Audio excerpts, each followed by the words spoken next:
యోవేలు గ్రంథము 1వ అధ్యాయము 14వ వచనం. చూడండి, దేవుని వాక్యం సెలవిస్తుంది కదా, ఉపవాస దినము ప్రతిష్ఠించుడి, వ్రత దినం ఏర్పరచుడి, యెహోవాను బతిమాలుకొనుటకై పెద్దలను దేశములోని జనులందరినీ మీ దేవుడని యెహోవా మందిరములో సమకూర్చుడి. స్తోత్రం, హల్లెలూయా. ఇక్కడ దేవుని వాక్యం సెలవిస్తుంది కదా, ఉపవాస దినము, వ్రత దినము.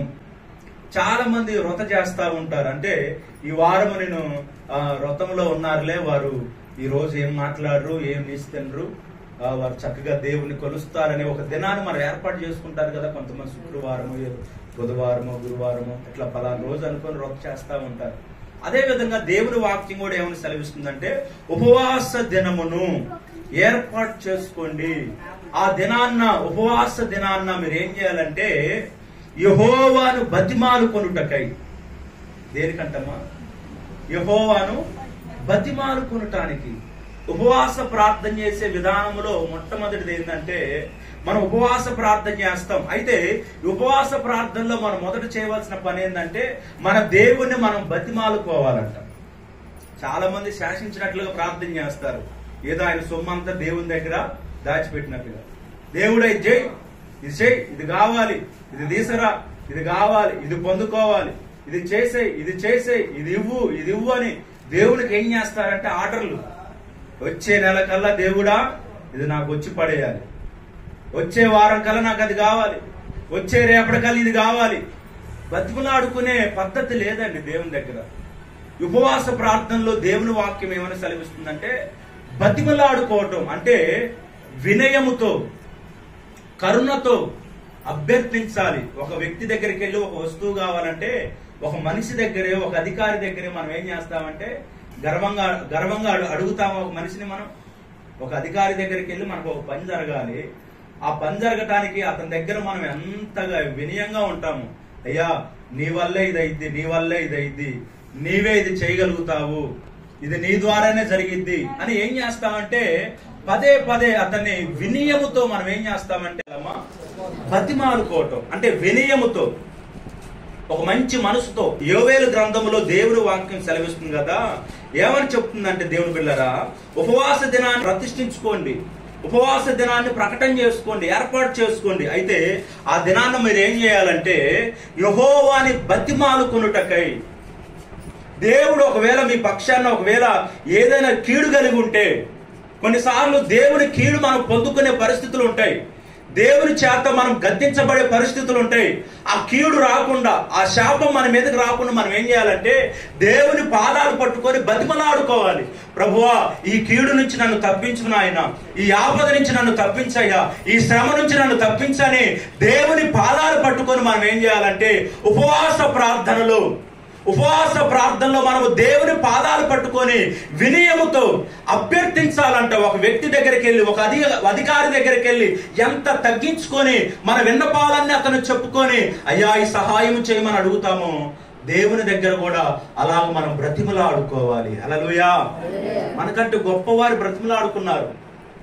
శాసించేది వేరే, అది వేరే. దేవుని బిడ్డలారా, ఏలియా కూడా శాసించాడు. యెహోవా నీ అగ్ని ఈ బలిపీఠమును దహించును గాక అడిగాడు. ఆ సందర్భం వేరు. దేవునికి ఆర్డర్లు వేసేది, దేవునికి మహిమ వచ్చే సందర్భం అది వేరు. కానీ ఉపవాస ప్రార్థనలు, దేవుని దగ్గర కూర్చొని వేడుకునే ప్రార్థనలు అవేంటంటే దేవుని బిడ్డలారా బతిమలాడుకోవాలి. హల్లెలూయా. దేవుని పాదాలు పట్టుకొని ప్రభువా ఇది నీవే చేయాలని, మనలో ఏ గర్వం లేకుండా, మనలో ఏ అహంకారం లేకుండా దేవుని పాదాలు ఎదుట మనం ఎలా అయిపోవాలంటే ఒక వినయముతో దేవుని పాదాలు పట్టుకొని బతిమలాడుకోవాలంట.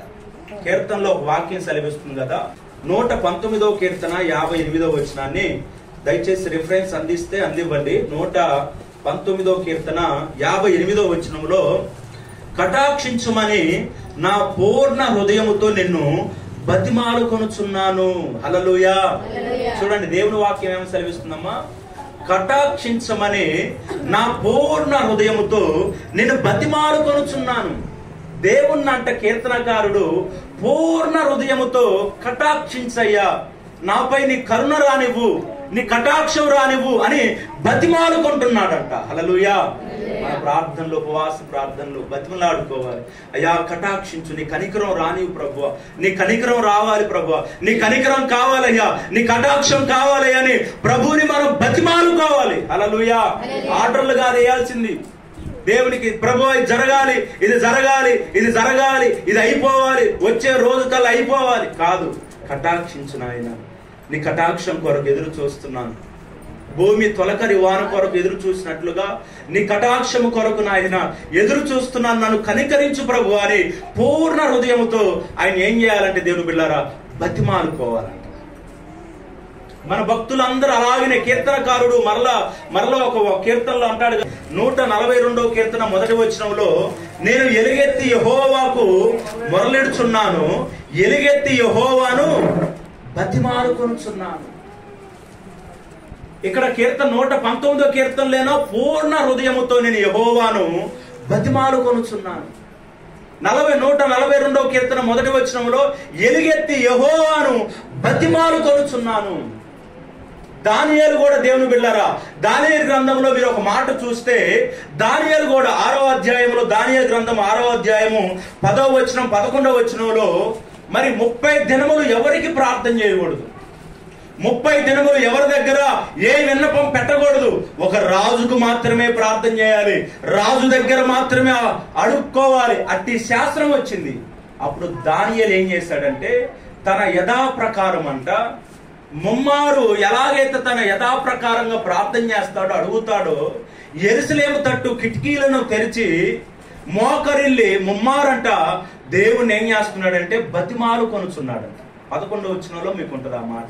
వచనం దానియేలు గ్రంథము 6వ అధ్యాయము 11వ వచనంలో మనం చూస్తే, 11వ వచనంలో ఉంది కదా, చూడండి దేవుని బిడ్డలారా, దేవునికి ప్రార్థన చేయుచు ఆయనను స్తుతించుచూ వచ్చెను.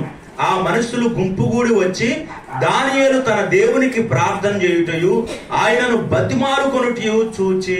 హల్లెలూయా. దానియేలు ఏం చేస్తున్నాడంట? దేవుణ్ణి బతిమాలుకుంటున్నాడంట. ప్రార్థనలో అడుగుతున్నాడు, బతిమలాడుకుంటున్నాడు. ఉపవాస ప్రార్థనలో మనము దేవుడు కనికరించినట్లుగా మన పూర్ణ హృదయముతో, మన పూర్ణ ఆత్మతో, ఒక తగ్గింపు స్వభావముతో దేవుని దగ్గర వినయముతో ఏం చేయాలంటే బతిమాడుకోవాలి. ప్రభువా ఈ సహాయం చేయండి అయ్యా, ఈ అవసరం ఉంది నాయన, ఈ అంశం ఉంది ప్రభువా, నా కుటుంబ పరిస్థితి ఇది నాయని మనం ఏం చేయాలంటే బతిమలాడుకోవాలి. హల్లెలూయా. కానీ మనం ఎవరి దగ్గర బతిమలాడుతాం చెప్పమా? ఎవరి దగ్గరమ్మా? మనుషుల్ని 1000 రూపాయల కోసం బతిమలాడతాం మనం కొద్దిసార్లు, ఒక 10,000 కోసం 10 సార్లు బతిమలాడతాం. అవసరమైతే కాళ్ళ మీద కూడా పడతాం. 10,000 కావాలయ్యా, 10,000 కావాలయ్యా. మనుషుల దగ్గర గోజాడుకోవటం, మనుషుల దగ్గర బతిమలాడుకోవటం, మనుషుల సహాయం కోసం ఎదురు చూడటం. దేవుని బిడ్డలారా, దేవుడు గాని నేను కటాక్షించకపోతే మనుషుల సహాయం వ్యర్థం. హల్లెలూయా. దేవుడు నువ్వు బ్రతిమలాడుకుంటే మనుషుల దగ్గరికి వెళ్ళి నువ్వు బతిమలాడుకోవాల్సిన అవసరం లేదు. నువ్వు దేవుని పాదాలు పట్టుకుంటే, దేవుని పాదాలు ఎదుట నువ్వు గోదాడుకోగలిగితే, దేవుని పాదాలు ఎదుటకు వచ్చి నువ్వు ఆయన సన్నిధిలో మోకరించగలిగితే, నువ్వు ఎవరి దగ్గరికి ఇంకా వెళ్ళవలసిన అవసరం లేదు, ఎవరి దగ్గర నువ్వు బతిమలాడుకోవాల్సిన అవసరం లేదు. దేవుడు ప్రతి ప్రార్థన వినగలిగి నీకు ఉత్తరం ఇవ్వగలుగుతాడు.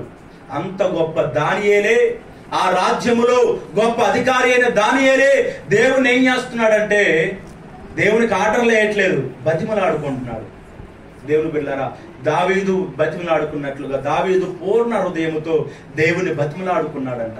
మనం కూడా పూర్ణ హృదయముతో, పూర్ణ ఆత్మతో ప్రభువా ఈ కార్యం జరిగించిన ఆయన పిల్లల కోసం, కుటుంబం కోసం, అవసరతల కొరకు, అప్పుల కొరకు, అన్నిటి కొరకు ప్రభు పాదాలు పట్టుకొని ఉపవసించి మనం ఏం చేయాలంటే బతిమలాడుకోవాలి. ఉపవాస ప్రార్థనకి చాలా శ్రేష్టమైన మంచి ఒక ప్రత్యేకత ఉంది. అదేంటంటే ఆన్లైన్ ప్రార్థన తెలుసా మనకి? ఆన్లైన్ ప్రార్థన చేస్తారమ్మా మీరు? ఆన్లైన్ ప్రేయర్, రాత్రి అంతా ఆన్లైన్, అంటే ఇప్పుడు చేయరు కానీ ఆన్లైన్ ప్రార్థనలు ఉంటాయి సంఘాలలో. సంపూర్ణ రాత్రి ప్రార్థన కూడికలను పెడతా ఉంటారు. ఈ సంపూర్ణ రాత్రి ప్రార్థన కూడిక 9ంటికి స్టార్ట్ అయితే కొన్ని మందిరాల్లో 4 గంటల వరకు, తెల్లవారుజాము వరకు జరుగుతూ ఉంటాయి. కొన్ని మందిరాల్లో 5 గంటల వరకు జరుగుతూ ఉంటాయి. అయితే దేవుని బిడ్డలారా, ఈ 5 గంటల వరకు రాత్రి అంతా మెలుగుగా ఉండి ఎట్లో పాటలు, ప్రార్థన, వాక్యం ఇవన్నీ జరుగుతూ ఉంటాయి. జరిగి రాత్రి అంతా ప్రార్థన చేసి వచ్చి ఇంటికి వచ్చి ఎన్ని గంటలైతే ఆ ఆన్లైన్ ప్రేయర్ లో గడిపారో మళ్ళా ఉదయం బ్రేక్ చేయటం, ముద్ద తినటం, పొద్దుగూలు పడుకోవటం ఇంక పని. ఇక రెండో పని లేదు ఆ రోజు. ఇంకా ఏం పని చెప్పండి అమ్మా? 10 వరకు ఎట్టో మెలుగుగా ఉంటారు, బ్రేక్ చేస్తారు, టిఫిన్ చేస్తారు. ఇక ఈ రోజు నన్ను కదిలి మాకు, ఎందుకంటే రాత్రి అంతా నేను ఏం చేశాను, ప్రార్థన చేశా. రాత్రి అంతా నేను ఆల్రెడీ ప్రేయర్ లో ఉన్నా కాబట్టి ఈ పగలంతా నాకు రెస్ట్ అని ఎంతైతే ఆయన మెలుగు ఉన్నాడో అంతకంటే 2 అంతలు రెస్ట్ తీసుకుంటాడు. కానీ ఉపవాస ప్రార్థనకి ఏముంది చెప్పండి? ఒక రోజల్లా నువ్వు ఉపవాసించి ప్రార్థన చేస్తావు కదా, ఒక రోజు మొత్తం నువ్వు ఉపవాసం ఉండి దేవుని పాదాలు పట్టుకుని ఏం తినకుండా ఉంటావు కదా.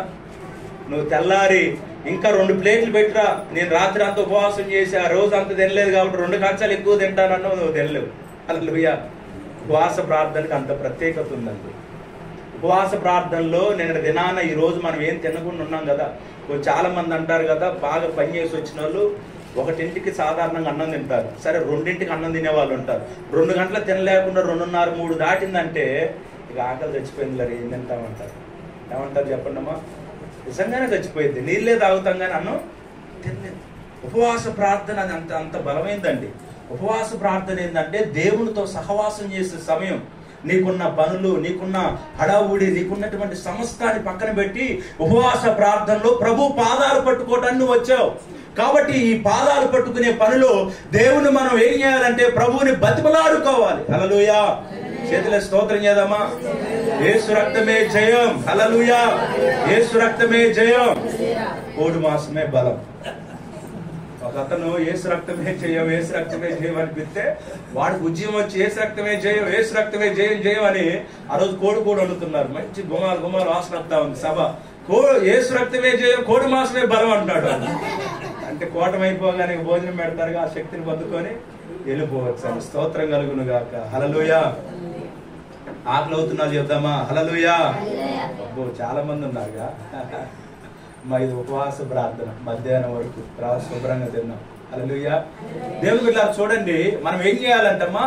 ప్రభు పాదాలు పట్టుకోవాలి. కీర్తనలో వాక్యాలు చెప్పినట్లుగా, దేవుని వాక్యం చెబుతున్నట్లుగా దేవుని పాదాలు పట్టుకొని మనం గోదాడాలి. ఉపవాస ప్రార్థనలో ఇంకో 2వ విధానం ఏంటంటే, దేవుని వాక్యం ఏమని సెలవిస్తుందంటే, దెసలోనికి రాసినటువంటి మొదటి పత్రిక 5వ అధ్యాయము 15వ వచనాన్ని చదువుకుందాం. 15వ వచనం చివరి లైన్ లో, ఎడతెగక ప్రార్థన చేయుడి. హల్లెలూయా. చివరిలో ఏముందమ్మా? ఎడతెగక ప్రార్థన చేయుడి. మన ప్రార్థన ఎలా ఉండాలంటే చెప్పండి అమ్మా? ఎడతెగక, ఎడతెరుపు లేకుండా. ఇప్పుడు మనం ఇంకా 4 రోజులైతే, మొన్నటి వరకు వర్షాలు పడ్డే కొంచెం తెరిపిచ్చింది కదా. ఇక 4 రోజుల తర్వాత ఇంకా భయంకరమైన జూన్ ఎండింగ్ లో గానీ, జూలైలో గానీ భయంకరమైన వర్షాలు కురుస్తా ఉంటాయి. వర్షాలతో పాటు ఏమొచ్చింది చెప్పండి? ముసురు పట్టింది. ముసురులో ఎన్ని రోజులు వచ్చిందో మనకు తెలియదు. అది వారమా 10 రోజులా మనకు తెలియదు. మనం అంటారు అసలు ఎడతెరప లేకుండా ఏం పడుతుందంట? వాన పడతా ఉంది. 1 రోజు అయిపోయింది, 2 రోజులు అయింది, ముసురు కురుస్తా ఉంటది. ఇంకా నీకు బయటికి వెళ్ళేదానికి కూడా పరిస్థితి ఉండదు. కానీ దేవుని వాక్యం కూడా ఏమని సెలవిస్తుందంటే, ఎడతెగక ప్రార్థన చేయాలి. హల్లెలూయా. ఏం చేయాలంటమ్మా? ఎడతెగక అంటే నువ్వు దేవుని బిడ్డలారా విరామము లేకుండా, రెస్ట్ లేకుండా, నువ్వు ఏదైతే ఒక అంశాన్ని పెట్టుకున్నావో, ఏదైతే ఒక గురి కలిగి ఉన్నావో, ఆ గురి కొరకు, ఆ అంశం కొరకు, దాని కొరకు పట్టుదలగా నువ్వు ఎడతెగక ప్రార్థన చెయ్యాలి. హల్లెలూయా. ఈ ప్రార్థనలో విరామం ఉండకూడదండి. ప్రార్థనలో గోజాడుకుంటా దేవుని సన్నిధిలో మోకరిల్లి మనం ప్రార్థన చేస్తూనే ఉంటే అప్పుడు దేవుని గొప్ప కార్యాలు మనం పొందుకుంటాం. ఎడతెగని ప్రార్థన బైబిల్ గ్రంథంలో ఉంది. కాబట్టి దేవుని బిడ్డలారా ఎక్కువ సమయం మనం ఏం చేయాలంటే, ఎడతెగకుండా ఆయన సన్నిధిలో కూర్చున్నామంటే విరామము లేకుండా ప్రార్థన చేస్తూ రావాలి. కొంతమంది ఒక 10 నిమిషాలు ప్రార్థన చేయడానికే అల్లాడిపోతారండి. ఎన్ని నిమిషాల ప్రార్థనకమ్మా? ఒక్క 10 నిమిషాల ప్రార్థనకి అల్లాడిపోయేవారు ఉన్నారు. ఒక ½ అవర్ ప్రార్థనకి. ఇక ఎడతెగక ప్రార్థన చేసేది వారి జీవితంలో ఇంకా అనుభవం రాదండి. ఎడతెగక అంటే విరామము లేకుండా, నువ్వు ఏదైతే గురి పెట్టుకొని ఉన్నావో ఆ గురిని పొందుకోవటానికి విరామము లేకుండా నువ్వు ప్రార్థన చేయాలి. యేసు ప్రభు వారు సమాధిని గెలిచి మృత్యుంజయుడిగా లేచిన తర్వాత 40 దినాలు ఆయన కనపడ్డాడు. 40 దినాలు కనపడి 40వ దినము ఆయన ఆరోహణం వెళ్ళేటప్పుడు ఆ సమూహాన్ని అంతటి చూసి, ఇదిగో మీకు ఒక వాగ్దానం చేస్తున్నాను, నేను మిమ్మల్ని అనాథులుగా విడిచిపెట్టను, మీకు వేరొక ఆదరణకర్తను పంపుతాను. ఆ ఆదరణకర్తను మీరు పొందుకోవటానికి ఏం చేయాలంటే, యెరూషలేమును విడిచిపెట్టి వెళ్ళక మీరు పొందుకునేంత వరకు యెరూషలేమును విడిచిపెట్టి వెళ్ళొద్దు. యెరూషలేములో కనిపెట్టుకోండి అని చెప్పగానే వారు యెరూషలేములోనే మేడగదులు వారు ఏం చేశారంటే దేవుని బిడ్డలారా ఎడతెగక ప్రార్థన చేస్తున్నారంట. హల్లెలూయా. చూడండి, దేవుని వాక్యం సెలవిస్తా ఉంటది. దేవుని వాక్యం అపోస్తల కార్యముల గ్రంథము 1వ అధ్యాయములో 14వ వచనం చూస్తే, వీరందరూ వీరితో కూడా కొందరు స్త్రీలను యేసు తల్లి అయిన మరియయు ఆయన సహోదరులను ఏక మనసుతో ఎడతెగక ప్రార్థన చేయుచుండిరి. హల్లెలూయా. ఏం చేస్తున్నారంటమ్మా? ఎడతెగక 120 మంది యేసు ప్రభు వారు శిష్యులున్నారు, స్త్రీలున్నారు, వారితో పాటు యేసు ప్రభు తల్లి అయినటువంటి మరియా కూడా ఉండి ఏం చేస్తున్నారంటే ఎడతెక్క ప్రార్థన చేస్తున్నారంట, ఎడతెక్క స్తుతిస్తున్నారంట. లోకాసు వార్తలో ఆ మాట ఉంది. ఎడతెక్క స్తుతించటం, ప్రార్థన చేయటం, ఆత్మ నింపుదల కొరకు దేవుడు ఏదైతే వాగ్దానం చేశాడో, ఏదైతే ఆత్మను పొందుతాను, ఆత్మను పంపిస్తానని దేవుడు ఏదైతే ఆత్మ కొరకు వాగ్దానం చేశాడో ఆ ఆత్మను పొందుకోవటానికి వారు ఏం చేశారంటే ఎడతెక్క ప్రార్థన. హల్లెలూయా. ఈ రోజు 1 గంట ప్రార్థన చేయడానికి మనం అలసిపోతున్నాం, ఒక రోజు ప్రార్థన చేయడానికి మనం అలసిపోతున్నాం. దేవుని బిడ్డలారా, వారు 10 దినాలు ప్రార్థన చేశారంట. ఎన్ని దినాలమ్మా? 10 దినాలు. ఇక ఏం లేదు, అన్నం లేదు. 10 దినాలు ఉపవాసమే, 10 రోజులు స్తుతించటం, 10 రోజులు ప్రార్థన చేయటం. వాళ్ళు రెస్ట్ లేకుండా, విరామము లేకుండా గోజాడుతా, ప్రభువా వాగ్దానం చేశావు కదా, నింపు నాయన ఆత్మను పంపు నాయన, నింపు నాయన ఆత్మను పంపు నాయనని ఆత్మ కొరకు వారు 10 దినాలు ఎడతెక్క ప్రార్థన చేస్తున్నప్పుడు ఈ 2వ అధ్యాయంలో దేవుని బిడ్డలారా చూస్తే 2వ అధ్యాయంలో పెంతెకోస్తు అనే దినమున వారు ఏం చేయబడ్డారంటే, దేని కొరకైతే వారు ఎడతెక్క ప్రార్థన చేశారో ఆ పెంతెకోస్తు దినమున ఒక్కొక్కరి మీదంట ఆత్మ వాళ్ళగా వారికి వాక్ శక్తి అనుగ్రహించిన కొలది వారు అన్య భాషలతో మాట్లాడుతూ ఆత్మను పొందుకున్నారంట. స్తోత్రం చేద్దామా? హల్లెలూయా. 2వ అధ్యాయం మీరు చదువుకోండి. 2వ అధ్యాయం 1వ వచనం నుండి 4వ వచనం వరకు మీరు చూస్తే వారందరూ కూడా ఎడతెక్క వారు ప్రార్థన చేస్తుండగా ఒక్కొక్కరి మీద ఆత్మ ఓరి వారిని ఏం చేసిందంటే ఆత్మతో నింపి వారిని శక్తివంతులుగా చేసింది. దేవుని బిడ్డలారా, మనం ఎడతెక్క మన కుటుంబం కొరకు, పరిస్థితుల కొరకు, మన కుటుంబం కొరకు మనం విజ్ఞాపన చేయాలి, విరామం లేకుండా. కొన్ని రోజులు మనం ప్రతిష్ఠించుకోవాలండి. కొంతమంది ఒక 3 రోజులు ప్రతిష్ఠించుకుంటారు, కొంతమంది వారము దినాలు. బైబిల్ గ్రంథంలో ఉపవాస ప్రార్థనలు 1 రోజు ఉంది, 3 రోజులు ఉన్నాయి, వారం రోజులు ఉన్నాయి, 21 రోజులు ఉన్నాయి, 40 రోజులు ఉన్నాయి. ఈ ఉపవాస ప్రార్థనలు అన్ని కూడా ఆయా భక్తులు చేస్తూ ఉంటారు. కొంతమంది వారం రోజులు ఉంటారు బయటికి కూడా వెళ్లకుండా, కొంతమంది 3 రోజులు ఉంటారు సంపూర్ణంగా, కొంతమంది 21 రోజులు ఉంటారు, కొంతమంది యేసు ప్రభువులాగా 40 దినాలు ఉంటారు. హల్లెలూయా. హల్లెలూయా. కాబట్టి దేవుని బిడ్డలారా, మనం ఏం చేయాలంటే ఉపవాస ప్రార్థనలో ఎడతెగక ప్రార్థనే చేయాలి. హల్లెలూయా. ప్రార్థనలో గోజాడుతూ ఉండాలి, విజ్ఞాపన చేయాలి. ప్రార్థనలో రోషము తగ్గకూడదు, ప్రార్థనలో అలిసిపోకూడదు, ప్రార్థనలో నీరసం రాకూడదు, ప్రార్థనలో కళ్ళు తెరిచి దిక్కులు చూడకూడదు, ప్రార్థనలో మరి అటు ఇటు వెళ్ళకూడదు. మన మనసు ప్రార్థనలో నిలకడగా ఉండి దేవుని పాదాలు పట్టుకొని బతిమలాడుతూ ఎడతెగక మనం ఆయన సన్నిధిని విడవక మనం ప్రేమించాలి. హల్లెలూయా. ఎడతెగక ప్రార్థన చేయాలి, అనుభవాన్ని మనం సాధించుకోవాలి. 3వదిగా నేను చెప్పి ముగించేస్తాను. దేవుని బిడ్డలారా, ఉపవాస ప్రార్థనలో 3వది ఏముండాలంటే, మొదటి ఏముండాలి చెప్పండి అమ్మా? బతిమలాడుకోవాలి. 2వది ఎడతెక్క ప్రార్థన చేయాలి. 3వది చూస్తే ఏబేలు గ్రంథంలోనే ఉపవాసం గురించి చెబుతూ చక్కని మాట ఉంటూ 2వ అధ్యాయము 12వ వచనంలో ఉంది. 2వ అధ్యాయం 12వ వచనం, ఇప్పుడైనను మీరు ఉపవాసం ఉండి కన్నీరు విడుచుచు దుఃఖించుచు మనోపూర్వకంగా తిరిగి నా యుద్ధకు రండి. హల్లెలూయా. మన ఉపవాస ప్రార్థనలో ఏముండాలంటే, ఉపవాస ప్రార్థనలో బతిమలాడుకోవటం ఉండాలి, ఉపవాస ప్రార్థనలో ఎడతెగని ప్రార్థన ఉండాలి, ఉపవాస ప్రార్థనలో కన్నీరు ఉండాలి. హల్లెలూయా. కొంతమంది కన్నీళ్లు గార్చరండి, వారికి ఆపద వస్తేనే కన్నీళ్లు, దేవుని పాదాలు అసలు పట్టుకోరు. నష్టం వస్తేనే కన్నీళ్లు. మనకు అన్ని బాగున్నా దేవుని పాదాలు ఎదుట మనం ఏం చేయాలంటే కన్నీళ్లు కార్చాలి. మీరు ఇప్పుడైనా ఉపవాసం ఉండి కన్నీళ్లు విరిచి దుఃఖించుచు మనోపూర్వకంగా తిరిగి నా ఎద్దకు వస్తే నేను చెయ్యాలనుకున్న కీడు చేయకుండా ఆయన కృపా వాత్సల్యము కలిగినటువంటి తండ్రి కనుక మీ మీదగా ఆయన దీవెన పంపుతాడని ఈ వాక్యం సెలవిస్తా ఉంది. దేవుని బిడ్డలారా, మన ప్రార్థనలో కన్నీరు కూడా ఉండాలి. దావీదు అంటాడు, మనం ఇందాకలా 6వ కీర్తనలు మనం చదువుకున్నాం, 6వ కీర్తన నిలబడి మనం బైబిల్ చదివాం కదా. చూడండి 6వ కీర్తన 6వ వచనంలో ఏముంటది, దావీదు ఎలా ప్రార్థన చేశాడంట, ప్రతి రాత్రి దావీదు ఎలా ప్రార్థన చేశాడు?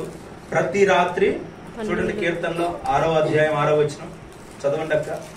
చదివితే నేను మూలుగుచు అలసి ఉన్నాను, ప్రతి రాత్రి కన్నీళ్లు విడుచుచు నా పరుపు తేలజేయుచున్నాను, నా కన్నీళ్ల చేత నా పడక కొట్టుకోపోతున్నది. హల్లెలూయా. దావీదంట ప్రతి రాత్రి, దేవుని బిడ్డలారా, ప్రతి రాత్రి కన్నీళ్లు విరుస్తున్నాడంట. ఆ కన్నీటి ద్వారా పరుపు అంతా తడిచిపోవడమే కాదు, కొట్టుకోపోయి అంత కన్నీళ్లు విడిచాడంట. దేవుని బిడ్డలారా, ఈ రోజున మనుషుల దగ్గర ఏడుస్తున్నాం, సమాజం దగ్గర ఏడుస్తున్నాం, ఎవరి దగ్గర ఏడుస్తున్నాం, కానీ ప్రభు పాదాలు పట్టుకొని మనం ఏడవలేకపోతున్నాం. మన కష్టం వస్తేనే ఏడుపు, నష్టం వస్తేనే ఏడుపు, కలిసి రాకపోతే ఏడుపు.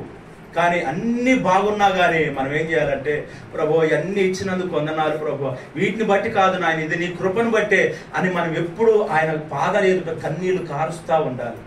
మన కన్నీటినంట ఆయన బుడ్డిలో దాస్తున్నాడంట, ఆయన కవిల్లో లెక్కిస్తున్నాడంట. హల్లెలూయా. 56వ కీర్తన 8వ వచనంలో ఉంటది కదా, 56వ కీర్తన 8వ వచనంలో, నా సంచారంలో నువ్వు ఎక్కించి ఉన్నావు, నా కన్నీళ్లు నీ బుడ్డిలో నుంచబడి ఉన్నవి, అవి నీ కవిలలో కనబడును కదా. హల్లెలూయా. అంటే ఆయన పుస్తకంలో ఉన్నాయి కదా, కవిల అంటే పుస్తకము. ఆయన బుడ్డిలో ఏం చేస్తున్నాడంటే ప్రతి కన్నీరు కూడా ఆయన దాస్తా వస్తున్నాడంట. హల్లెలూయా. కాబట్టి మన ప్రార్థనలో కన్నీరు కూడా ఉండాలి దేవుని పట్ల. చూడండి 126వ కీర్తనలో, ఇదే కీర్తనలో చివరి మాటలు మనం చూస్తే 126వ కీర్తనలో ఇందాక సహోదరులు ఇద్దరు కూడా ప్రార్థన చేస్తూ ఈ మాటను ఉచ్చరించారు. ఇద్దరు కూడా ప్రార్థనలు ఆశ్చర్యంగా చూడండి, కన్నీళ్లు విడుచుచు 5వ వచనము, 126వ కీర్తన 5వ వచనంలో ఉంది కదా, కన్నీళ్లు విడుచుచు విత్తువారు సంతోషగానముతో పంట కోసెదరు, పిడికెడు విత్తనములను చేత పట్టుకొని ఏడ్చుచూ పోవు విత్తువాడు సంతోషగానము చేయుచు పనులను మోసుకొని వచ్చును. హల్లెలూయా. ఏమి ఇత్తేవాడంటమా?